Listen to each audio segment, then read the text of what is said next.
तो rotational motion का एक क्वेश्चन है, उसको सॉल्व करने वाले मोमेंट ऑफ इनर्शिया से रिलेटेड क्वेश्चन है। क्वेश्चन में बेसिकली डिफरेंशिएशन ही है और कुछ नहीं है। मेन जो स्टेप है वो ऐसा है कि दो वेरिएबल में से कैसे एक वेरिएबल में जाए। क्वेश्चन आपने पढ़ ही लिया होगा, एक बार खुद ट्राई कर लीजिए, मेरी हिंट भी मैंने आपको दे दी है। तो चलिए डायरेक्ट स्टार्ट करते हैं, क्वेश्चन को सॉल्व करते हैं। एक बार आप जरूर सॉल्व कर लीजिएगा, क्वेश्चन को ट्राई कर लीजिएगा, नहीं होता तो सॉल्यूशन देख लो। तो हमको एक सिलेंडर दे दिया जिसकी मोमेंट ऑफ इनर्शिया वेरी कर रही है as m times L²/12 plus R²/4।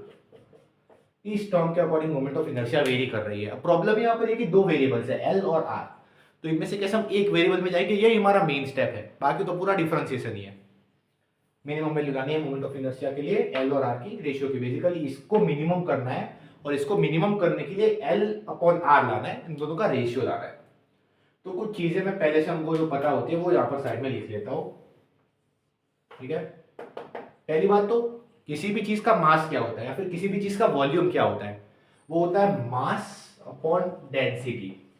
यहाँ पर वॉल्यूमेट्रिक ऑब्जेक्ट की बात हो रही है, इसलिए मैं यहाँ पे वॉल्यूमेट्रिक डेंसिटी को डिफाइन करूंगा।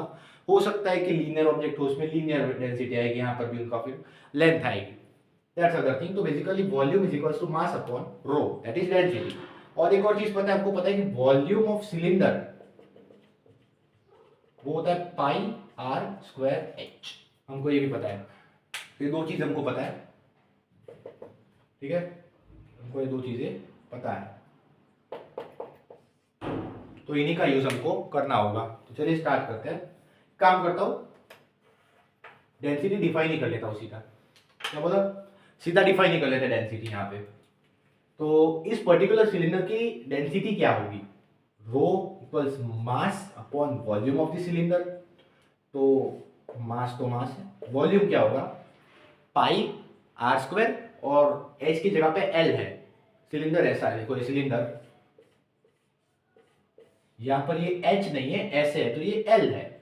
तो वही तो हुआ πr² l, तो वही तो बात है ना। तो यहां पर h की जगह पर l आ जाएगा, तो क्या हो गया m/πr² l। This is the density. तो यहां से मैं काम करता हूं, R² को आइसोलेट कर लेता हूं, तो R² इधर, डेंसिटी इधर, तो बन क्या जाएगा, ये बन जाएगा R² is equals to m/ρ/l। ऐसा कुछ बन रहा है। अभी यही वैल्यू को मैं यहां पुट कर देता हूं।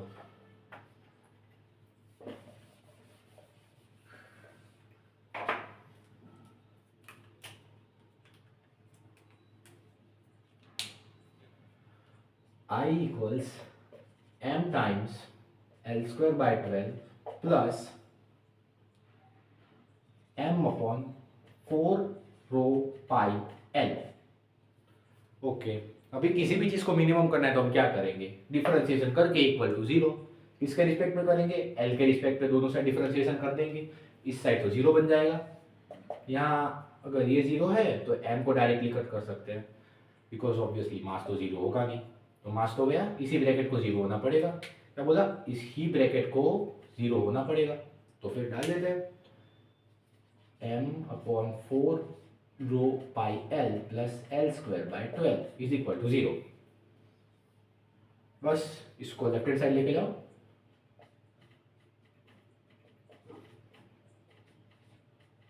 अब देखो, क्या लेंथ कभी नेगेटिव हो सकती है, नहीं। मास कभी नेगेटिव हो सकता है, नहीं। डेंसिटी कभी नेगेटिव हो सकती है, नहीं। तो जो नेगेटिव आ रहा है इसका कुछ मतलब नहीं है, बेसिकली इसको हमको पॉजिटिव कर देना चाहिए, बिकॉज सब चीजें पॉजिटिव ही तो है, तो नेगेटिव आ ही नहीं सकता। तो यहाँ पर ये पॉजिटिव आ जाएगा, इस तरह से रेशियो आ जाएगा। वैसे भी हमको क्या, हमको मैग्नीट्यूड से ही मतलब है, हमको पॉजिटिव नेगेटिव से मतलब नहीं, हमें सिर्फ मैग्नीट्यूड ही चाहिए। इसको मैंने पॉजिटिव कर दिया। हाँ ठीक है, अब तो क्वेश्चन खत्म हो गया जी। देख लो, R² की वैल्यू हम लाए थे, याद हो तो R² हम लाए थे ना, m/ρ/l, ये हम लाए थे। तो बस यही तो है, देखो ध्यान से देखो, क्या ये दोनों, ये तीनों सेम है, बिल्कुल है। तो यहां पर मैं क्या लिख सकता हूं, R लिख सकता हूं, तो R लिख लेते हैं, चलो। L²/12 is equals to m/4r, sorry m की भी वैल्यू डाल दी थी ना, हाँ सिंपली आर अपॉन 4 आ जाएगा, आर स्क्वायर अपॉन 4 आ जाएगा, है ना, आर स्क्वायर अपॉन 4 आ गया। तो हमको लाना था एल बाय आर। हाँ, हमारा गोल लिख लेते हैं, हमारा गोल था एल बाय आर लाना है इन टर्म्स ऑफ नंबर्स, सीधा न्यूमेरिकल रेशियो ही लाना था। तो ठीक है, इधर तक इतनी टर्म तो आ चुकी है। अब तो सर इक्वेशन खत्म हो गया है, दिख ही रहा है, L square upon R square 3/2, that means दोनों साइड रूट ले लो, एल अपॉन आर आ गया root 3/2 and that is your answer. कुछ क्वेश्चन होता है ना बहुत इजी होते हैं, सिर्फ कैलकुलेशन ही करनी होती है और उसमें भी कुछ खास होता नहीं है, बस मेन बात होती है वो आइडिया का स्ट्राइक होना कि मुझे क्या करना है। किसी भी चीज़ को मिनिमम बनाना है तो मैं क्या करूंगा, इस क्वेश्चन को जब मैंने पहले किया था, इसका एक फेल अटेम्प्ट का मैं अलग से वीडियो बनाऊंगा, उसमें मैंने AMGM को यूज़ करने का ट्राई किया था लेकिन वो फेल हो गया था, उसका पूरा डिटेल में वीडियो बनाऊंगा। दोबारा मुझे ये आइडिया है कि मैं डिफ्रेंसिएशन करके कर दो, डिफ्रेंसिएशन में 2 वेरिएबल थे तो डेंसिटी को डिफाइन करके 1 वेरिएबल कर दिया।